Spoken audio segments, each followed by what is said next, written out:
Chapter 12, Reconstructing Family Government.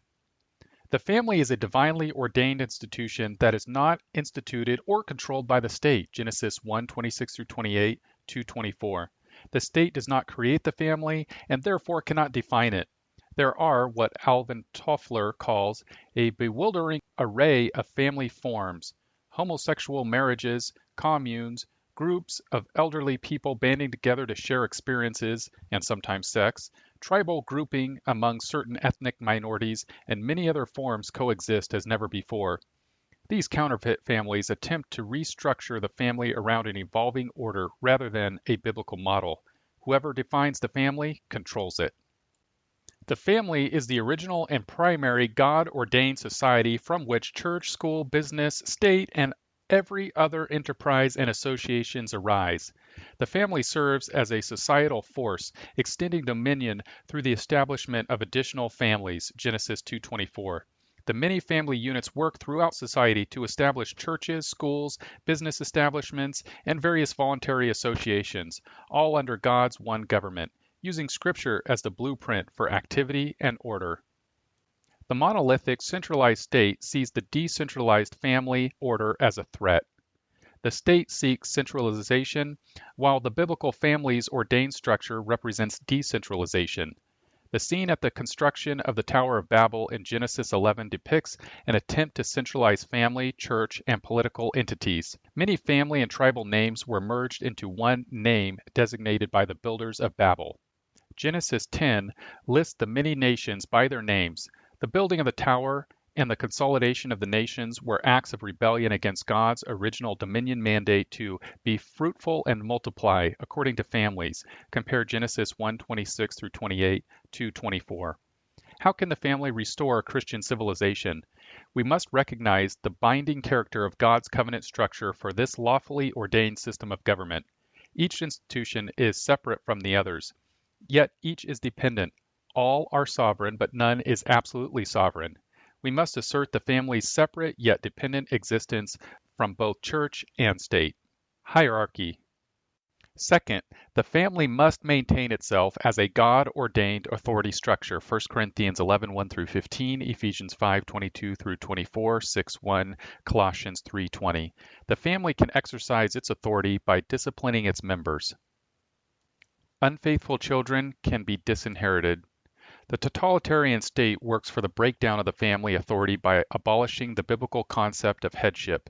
Many states have legislated the abolition of the biblical concept of head of household.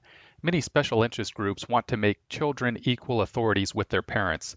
This effectually makes the state the real home where children are to be nurtured and educated. If parents are found to be unfit, a condition solely defined by the state can remove children and make them wards of the state. Rushdoony writes, "Man is responsible to God for his use of the earth and must, as a faithful governor, discharge his calling only in terms of his sovereign's royal decree or word. His calling confers also on him an authority by delegation. To man is given authority by God over his household and over the earth. In the Marxist scheme, the transfer of authority from the family to the state makes any talk of the family as an institution ridiculous. The family is to all practical intent abolished whenever the state determines the education, vocation, religion, and the discipline of the child." With the collapse of the family or the denial of the family's authority, a nation rapidly moves into social anarchy. God, as the source of the family's authority, has located immediate authority in the father or husband. 1 Corinthians 11:1-15. When the father abdicates, or certain interest groups deny his authority, social rebellion, as described in Isaiah 3:12, results. Women become rulers and children are looked upon as authority equals with the same rights and privileges as their parents. Parents are oppressed in such a view of authority. A crisis in leadership forms. Compare Judges 4. The result is social collapse and captivity, Isaiah 3:16-26. For women, it is a time of reproach or disgrace, Isaiah 4:1. The first government we recognize as children is the family. If parents lose the respect and obedience of their children within the family, they most certainly are going to lose them to the broader culture. Some of what I'm suggesting might not seem to relate to Jesus as ruler of the nations, but I assure you it does. We're talking about family government. What your children learn in the home will be taken to the workplace and the political arena. Our job is to produce leaders, not followers. Family discipline is essential to good government. Children must learn biblical principles relating to self-government so that they eventually will not reject family government for the proposed security of the state. One primary way we can discipline children is by teaching them biblical truth about private property. Too often we ask the state to confiscate money from the more productive members of society to redistribute it to the less productive members, presumably in the name of fairness and justice. Gary North writes, if the concept of private property is worth defending, and if personal responsibility is the moral basis of private property, the family must be the scene of the child's introduction to the responsibilities of ownership. Money received in transfer payments comes from other families. In effect, some families use state power to plunder other families. The family provides a training ground for world leadership, for it is the first institution in which people learn fellowship. Church leadership is also to be cultivated in the family. The church leader must be one who manages his own household well, keeping his children under control with all dignity. But if a man does not know how to manage his own household, how will he take care of the church of God? 1 Timothy 3:4-5. Civil leadership also develops out of family leadership. The choice of rulers in Israel was based on prior leadership in the family and tribe. Choose wise and discerning and experienced men from your tribes. Deuteronomy 1:13, compare Exodus 18:17-26, 1 Samuel 2:12-17, 22-36. Paul gives us a hint of the extension of godly leadership into the world. Do you not know that the saints will judge the world? 1 Corinthians 6:2. Ethics, law, dominion. Third, parents must teach their children the law of God. The Bible is very clear about this. And these words which I am commanding you today shall be on your heart, and you shall teach them diligently to your sons, and you shall talk of them when you sit down in your house, and when you walk by the way, and when you lie down, and when you rise up. Deuteronomy 6:6-7. Without an understanding that it is God who has laid down the law, children will not clearly recognize the nature of family authority. They will be tempted to rebel or to transfer their loyalty to the gang, the state, or some rival institution. As they get older, they will no longer be impressed with the answer, because I say so, to the question, why should I do what you say? This is why God first lays down the law to parents, as we have seen. And these words which I am commanding you today shall be on your heart. Family government begins with self-government. God's government is inside-out government. As Gary North demonstrates in his economic commentary on the Bible, The Sinai Strategy, 1986, the eighth commandment, you shall not steal, Exodus 20:15, is placed under the third point in the biblical covenant, meaning the law and dominion section. This law against theft establishes the legality of and the mandatory nature of the institution of private property. The family is closely tied to private property, Exodus 20:12, and the abolition of private property requires the destruction of the family, 1 Kings 21. Private property is attached to the biblical mandate of dominion. Judgment, sanctions. Fourth, the Bible teaches that God's covenant places all men under dual sanctions, blessings and cursings. Sometimes this system is called the carrot and the stick. The family is the first institution that brings to the attention of children the inescapable reality of this dual covenant sanction program. God uses this system of punishment against mankind. It is called heaven and hell. It has earthly manifestations that are to remind us of the eternal consequences of both covenantal faithfulness and covenantal disobedience. The longest list of these dual sanctions is found in Deuteronomy 28, blessings 1-14, and cursings 15-68. God brings the rod of correction to adults, and the Bible even speaks of these punishments in the language of spankings. On the lips of the discerning, wisdom is found, but a rod is for the back of him who lacks understanding. Proverbs 10:13. Parents are to train their children in the knowledge of God. This is why they are to use the rod of correction on their younger children. Parents are told that he who spares his rod hates his son, but he who loves him disciplines him diligently. Proverbs 13:24. Foolishness is bound up in the heart of a child. The rod of discipline will remove it from him. Proverbs 22:15. Do not hold back discipline from the child. Although you beat him with the rod, he will not die. Proverbs 23:13. These guidelines to proper child rearing are all governed by the general principle of the love of God for his people. We deal with our children as he deals with us. But when we are judged, we are disciplined by the Lord in order that we may not be condemned along with the world. 1 Corinthians 11:32. This verse appears in the middle of the section on self-judgment prior to taking the Lord's Supper in church. But if we judge ourselves rightly, we should not be judged. Verse 31. Self-judgment should replace external judgment as we mature in the faith. It is the substitution of self-judgment for external judgment that is the mark of maturity, and therefore the mark of freedom under Christ. This is why spankings no longer work with older children who have not learned self-government, and why church officers and even civil officers need to be called in to judge chronic juvenile delinquents. Deuteronomy 21:18. This is why the family is not an independent institution, but a dependent one. But it was never intended by God that it be dependent solely on the state. Inheritance, legitimacy, continuity. Fifth, the family is to care for its own members. 1 Timothy 5:8. Rita Kramer writes, "We have asked institutions, the government, the schools, to undertake to direct human nature. The paradox is that as our aims have become increasingly humanitarian, our means have become increasingly controlling. If we control our own families, we must take responsibility for family affairs and not turn over family government to another family, or to the church, the school, or the state. Too many families willingly sacrifice their children to such statist institutions as the public schools, daycare centers, and welfare agencies. The family must be the child's first school. The family must provide basic Christian teaching rather than turning all education over to the church or the school. This means daily instruction in the Bible, prayer, and worship. School and church should supplement these family activities, not replace them. Parents must be overseers of their children's education. North writes, "Education is the moral responsibility of parents. They are the ones who must determine whether or not their children are being taught the truth. They are responsible before God for the rearing of their children. They are held responsible even for the content of their children's education. This is why it is a great responsibility to bring children into the world." Unfortunately, many parents turn over their educational responsibilities to the state. Parents must start schools and take a direct stake in their child's education. This means praying for the services daily.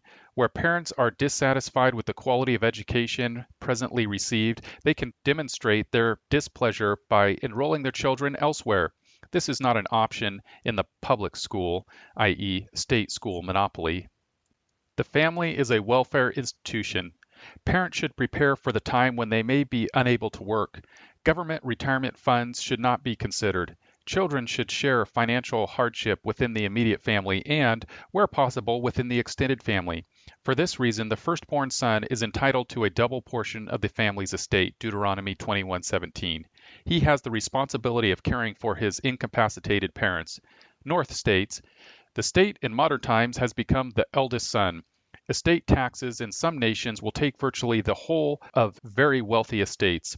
Families are forced to sell off lands and family heirlooms in order to pay estate taxes. The state has asserted its position as the pseudo-family, and now it demands payment for its services. The family, therefore, should be future-directed. We should make decisions with our children's children in mind." Psalm 78, 1-8. "A good man leaves an inheritance to his children's children." Proverbs 13:22. Where to begin? The family is in disarray today, which is why society in general and politics specifically are also in disarray. The covenantal administration of God is a unit. A breakdown in just one area is called to a halt before it can affect everything else. Only when society reaches a crisis stage are all the institutions in crisis, because men are in comprehensive sin and comprehensive rebellion. They therefore need comprehensive salvation and comprehensive restoration. The family must be reconstructed alongside of the church and the state. Transcendence, presence. It must be made clear to all children that God is the head of the household. The father is a priest who conducts family worship services daily. The family must become God-centered in every way, including family ritual. It is the God-centered nature of the family which teaches children about the God-centered nature of reality. Their primary reality for many years is the family. If this environment is not self-consciously God-centered, then they will not learn to think instinctively of all aspects of reality as God-centered. God-centered thinking must be taught, now that men are born sinners and under the curse. God is far above man in terms of his being, power, mind, and vision, but he is also present. Nothing escapes his view. Children must be taught early that God sees, even if parents don't. God remembers, even if parents don't. God brings judgment, even if parents don't. Understanding this is the first step to achieving self-government under God. Authority, hierarchy. Fathers are to exercise final authority in the family.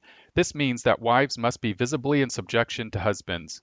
If they aren't, then the children learn fast that the father's authority is not enforceable in the household. Wives who challenge their husbands in word and deed are setting the pattern for their own children, who will learn the subtle and not so subtle arts of moral and institutional rebellion from the mother. This is why Paul begins his instructions regarding family authority with a warning to wives to obey their husbands, Ephesians 5:22 through 24. Then he goes on to warn children to be obedient to parents, Ephesians 6:1 through 3. The familiar phrase of mothers, "Wait till your father gets home," is proper. Fathers must back up the threats of mothers. As soon as the father walks through the door at night, the wife must immediately inform him of any major infraction of the rules. Judgment should not be delayed. This may not please fathers who want a little peace and quiet at home, but peace and quiet are not automatic benefits given by God to those whose work is not yet done. The child who is to be dealt with must not learn that he can avoid punishment by becoming an instant nice person when he hears father's car in the driveway. Mothers are not to defer all judgment to fathers. The normal transgressions of children, especially younger children, must be dealt with immediately, or they'll forget. They will have very short memories. Only as they grow older can they fully appreciate the threat of father's arrival hours later. Furthermore, the judgment of fathers is traditionally more severe, so children may spend the day worrying.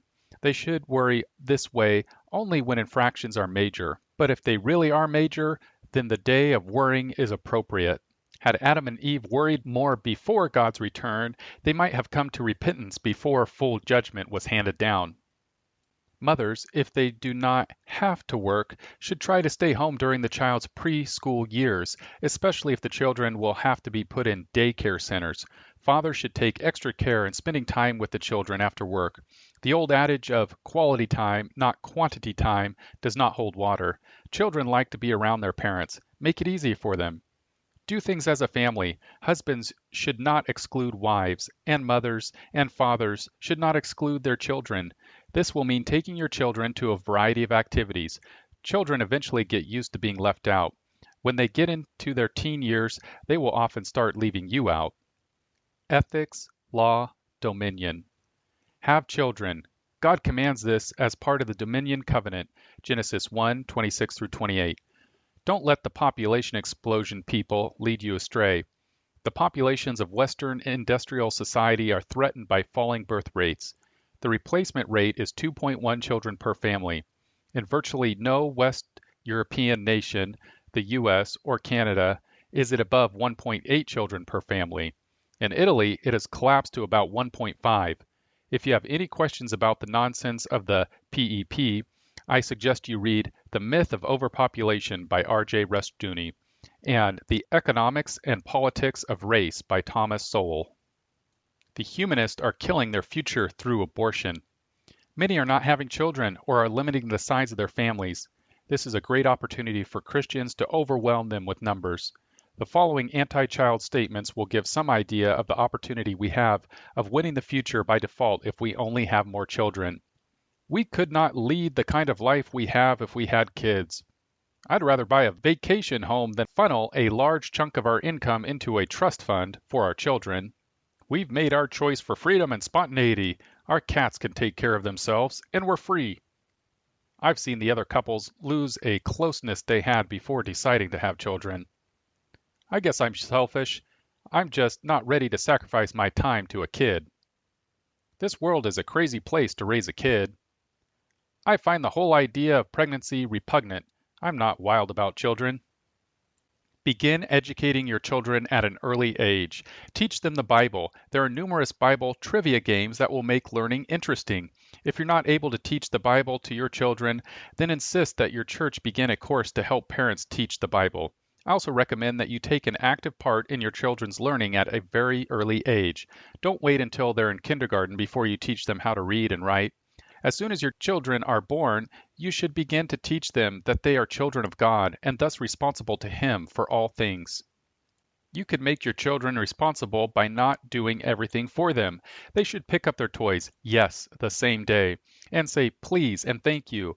Yes, sir, and yes, ma'am. They should be given responsible work around the house. Mom should not be left with all the housework. Let the children pitch in and help. This is where self-government begins. They can learn at an early age to set the table, put the flatware away, clean up after meals, help dad with the yard work, wash the car, and a host of other chores. Read to your children daily. Let them see you read. Teach them difficult words. They need to hear words like government, epistemology, metaphysics, and presuppositions. Go through the dictionary and let your children pronounce words as you read them aloud. Children should have their own books and begin a library of their own. This means teaching them to care for books. In the end, children should be more interested in buying a new book than the latest top 40 album or designer jeans. Of course, don't overdo it. Children are still children, but they should appreciate reading books and education in general. Set up weekly family meetings to discuss concerns, goals, problems, and potential problems. This is a way of keeping your children informed on the many activities you're involved in. As your children get older, these meetings will keep you abreast of their growing activity calendar. Discuss and agree on plans and goals. This meeting is not to be democratic. You aren't the Brady Bunch or 8 is enough. You are Father knows best. At least the father should be after counsel with his wife. Of course, daily communication with your children is a must if you don't want to lose them to the latest ideology. Judgment, sanctions. One phrase should never become part of any parent's vocabulary. Do as I say, not as I do. All government begins with self-government. God so loved the world that he placed his only begotten Son under the terms of the covenant and punished him with the punishment we deserve by nature, so that we will not suffer eternal separation from God in the lake of fire. Revelation 20:14-15. From the beginning, he placed himself under the terms of his own covenant when he moved through Abraham's cut-up animals in the form of a smoking oven and a flaming torch. Genesis 15:17. God did as he said. We are to do the same. Children are to be punished with punishments that fit their disobedient behavior, just as in civil government the punishment should fit the crime. Furthermore, the punishment should be specified in advance. As in civil government, punishments should not be imposed without warning. Parents have to think through the life of a child and say in advance what must not be done. Children are entitled to at least one warning, but warnings endlessly repeated and seldom enforced are self-defeating. Specified punishments should be sure. They are not to be imposed only when the parent feels like it. The parent's word is law. If a parent knows that he will not be consistent in enforcing a specific infraction with a specific penalty, he should impose a different penalty. As in civil justice, the predictability of the judgment is of greater effect in controlling crime than the magnitude of the punishment. The parent's word must be respected. If the parent does not respect his own word by fulfilling what he has promised, then the children will not learn to respect the parent's word. They will learn how to wheedle their way out of judgment. There will be no wheedling on God's day of final judgment. Children should not think of law as a system that can be beaten by manipulating the emotions of parents. As children grow older, the rewards and punishments must change. Punishments more and more must take the form of removing desirable benefits rather than the imposition of physical sanctions. For example, supervise the use of the automobile. It should become an earned privilege, not an automatic benefit. Set rules as to who will pay for gas, automobile insurance, and general maintenance. Be sure all family members wear a seatbelt at all times. This is an aspect of self-government. Supervise dating. Dating is another earned privilege. You should always know where your children are. If plans change, then they should call you. Stiff discipline should be imposed when the rules are broken. Make the punishment fit the crime. Inheritance, legitimacy, continuity. Start a family business. This will help you work together as a family, diversify your income, bring in extra income, help with taxes, and teach your children a trade that could turn into quite a business enterprise. Encourage your children to set daily, weekly, monthly, and yearly goals. They must become future-oriented. This is the essence of upper-class thinking. It is the foundation of upper-class income and responsibility. Take your children to libraries, museums, historical sites, anti-abortion rallies. Encourage them to visit the sick and help the poor. Give them an appreciation for good art, music, literature, and poetry. Keep the radios in the house tuned to classical stations. The upper-class cultural achievements of Western civilization should be in front of them on a regular basis. This means, of course, that parents must learn to appreciate and understand this heritage. Apprentice your older children during the summer months, if possible. The experience and skills they will pick up will be their pay.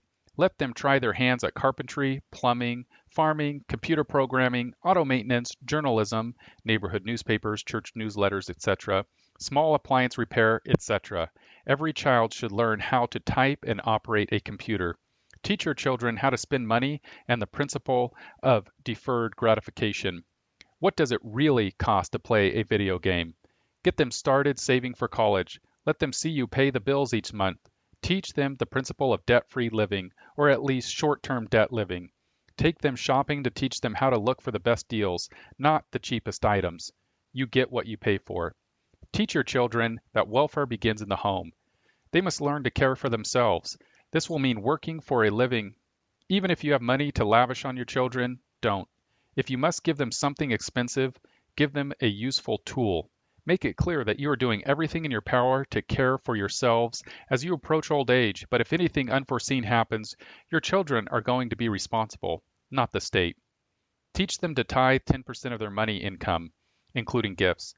Teach them to save 10% too. It doesn't seem fair or responsible to force them to tithe and save the equivalent money of Christmas and birthday presents, but they can tithe and save Christmas and birthday money. Since they have been given the authority to spend this present as they please, they have been given a new degree of responsibility. The primary wage earner should prepare for the possibility of a premature death. A term life insurance policy of at least $250,000 is necessary. You should be able to decrease the amount as you get older and your responsibilities decrease. Also, leave an inheritance to your children. Disinherit the unfaithful. Work for the elimination of the Social Security program. Look what a family could do on its own. A wife can buy a $250,000 term life insurance policy for her 25-year-old husband for under $20 a month. This will protect her family in the event of his death. While the husband is still alive and his wife and family are protected by the policy on him, the family could save nearly $2,500 plus interest that would have gone to the Social Security program. All in all, the family would be much better off financially. As he gets older, the cost of term insurance increases, but the need for such coverage decreases if an individual has saved a percentage of his income every year. If the average worker at age 25 saved $2,549 per year and invested at 6% interest after taxes, he will accumulate $394,483 by the time he is 65. This is for funds compounded annually. If interest were compounded quarterly, as many private institutions compound in order to be competitive, the effective interest rate would be 6.14% and the savings total at age 65 would be even greater. There are many investment opportunities that pay more than 6%. Each year, $2,549 saved and invested at 7% would produce $508,857 in 40 years. At 8%, the total would be $660,344. With a sum of $394,483 invested at 6%, the retired individual could draw $1,972 monthly, or $23,644 per year.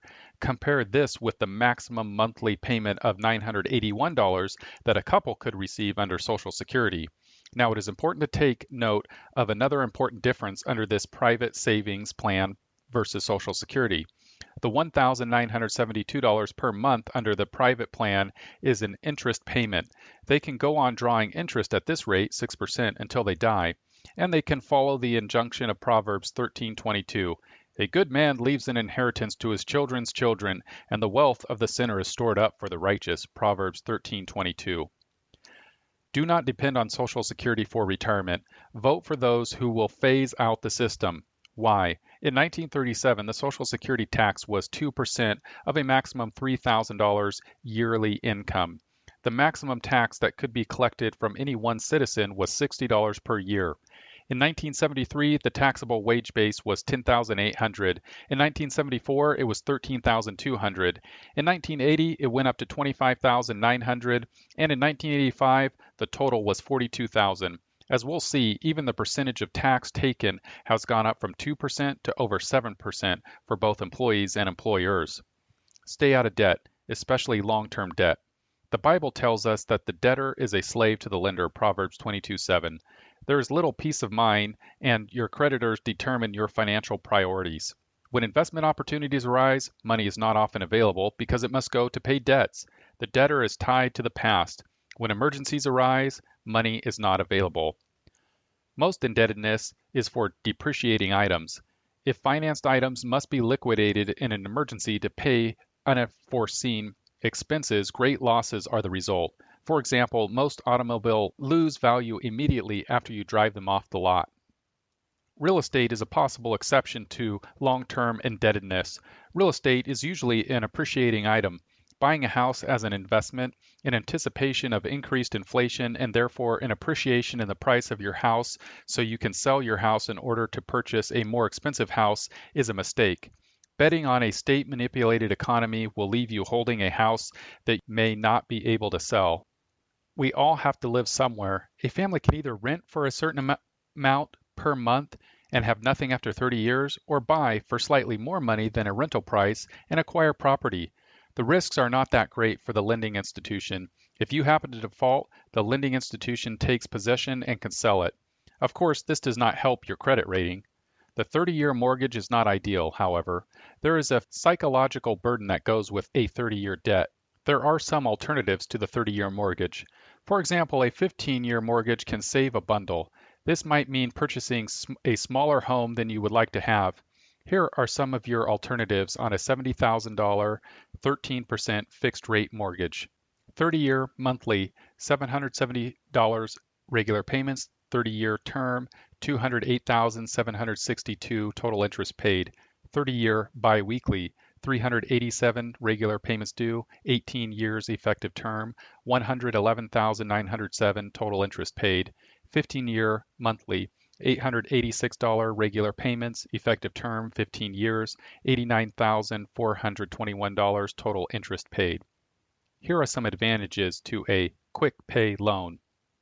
1. A young couple with, say, a 15-year loan will create enough value to refinance the house when their children reach 18 and pay for college.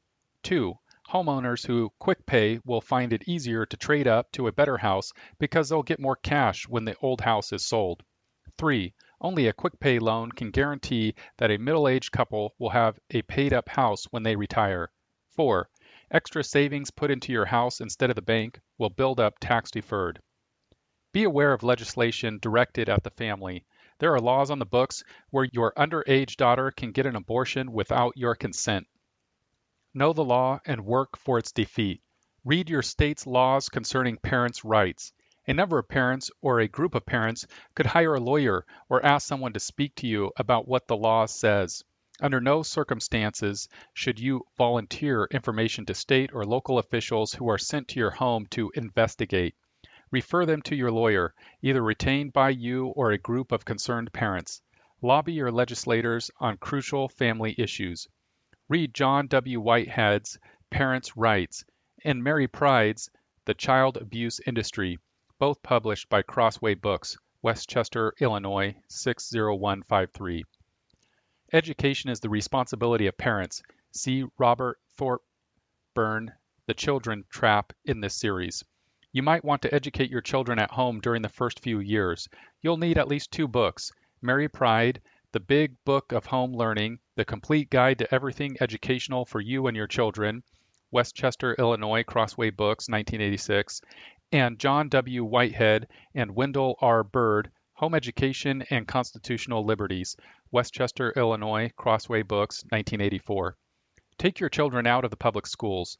Start a private school of your own, either for profit or parent-controlled. but associated with a church.